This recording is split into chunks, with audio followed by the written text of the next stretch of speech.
ज्ञान नाही, विद्या नाही, बुद्धी असूनही चालत नाही, त्यास मानव म्हणावे का? त्यास मानव म्हणावे का? हो हो, मी सावित्री, खंडोजी नेवसेंची मुलगी, ज्योतिरावांची पत्नी आणि आई वडिलांची लाडली. मी 9 वर्षाची झाली आणि फुले घराण्यात आली. फुले घराण्यात आली आणि माझ्या शिक्षणाचा श्री गणेशा झाला.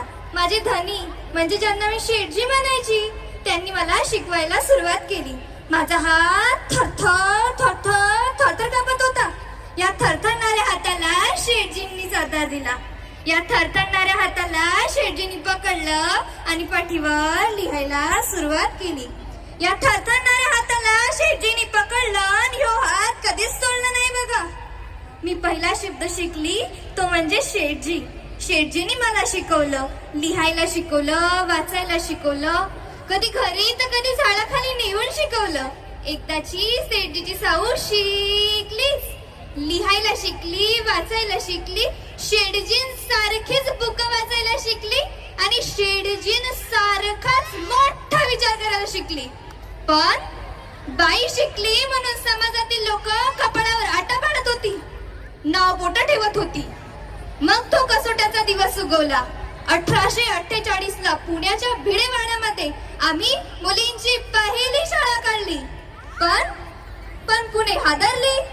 अनर्थ झाला, अनर्थ झाला, अनर्थ झाला अशी आरडाओरड करू लागली. शेठजी पोरींच्या घरोघरी जाऊन पोरींना गोळा करत होते. त्यांच्या मायबापांनी समजावून सांगत होते. पण अक्षरांच्या आड्या होऊन त्या नवऱ्याच्या ताटात पडतात अशा म्हणणाऱ्या त्या सनातनी लोकांना ते पटणारातलं नव्हतं. ते शिक्षकांना वाईट टाकण्याची धमकी देत होते. आमच्या विरोधात वेगवेगळी डाव रचली जात होती. आता शिक्षकच नसतील तर शाळा चालायच्या कशा?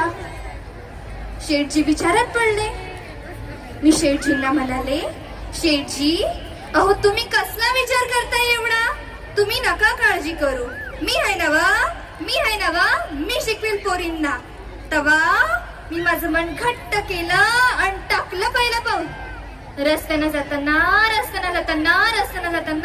लोक मला टकमका टकमका टकमका बघत होती. काय बाय बोलत होती? अय बाई, कुठे चालली? ज्योतिबा फुलेची बायको नव तू? डोईवर पदर तुरुतुरु तुरुतुरु तुरुतुरु कुठे चालली म्हणायची. अशी माणसं मागून बोलत होती, जात होती आणि माझी पावलं शाळेच्या दिशेने पळत होती. शाळेत गेल्यानंतर मुलींचा चेहरा बघून माझ्या मनाला हिंमत आली. मी त्यांना शिकवायला सुरुवात केली. पोरी खडूनी पाठीवर लिहत होत्या. जणू त्या स्त्री जातीचं भवतव्य लिहिते बघा. त्यांना बघून मी मनात म्हटलं, आज या पोरी शिकतील, आज या पोरी शिकतील, पुढे एवढा मोठा काम करतील, एवढा मोठा काम करतील की समाजात स्त्रियांचा दर्जा वाढवतील बघा.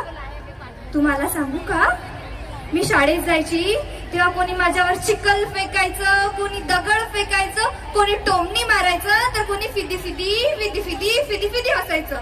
तेव्हा खचकन माझा हात माझ्या कपाळाला लागला आणि म्हटलं, बाई जर समोर जात असेल ना तर माणसातील अशाच माघारी घालतात. एक दिवस तर चक्क एक माणूस माझ्या पुढात उभा राहतो आणि मला म्हणतोय कसा, माग फिरायचं. कुठे चालली? बाईच्या जातीला एवढा दीटपणा बरा नवा. माग फिरायचं नाही तर तुझ्या अब्रू शाबूत ठेवायचं नाही. माग फिरायचं.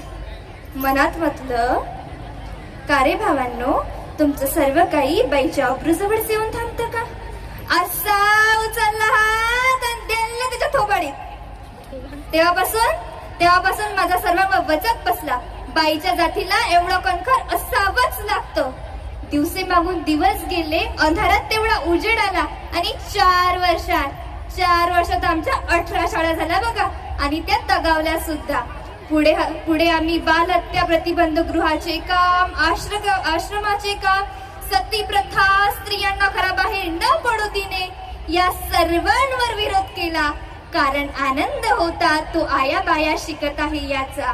म्हणून म्हणते, विद्येविना मती गेली, मतीविना नीती गेली, नीतीविना गती गेली, गतीविना शूद्र खचले. एवढे अनर्थ बघा एका अविद्येने केले. म्हणून पोरीला शिकवा, तिला विचार द्या, कारण शिक्षणानेच मनुष्यत्व येते आणि पशुत्व हटते बघा. बरं येते, हा लक्षात असू द्या. धन्यवाद.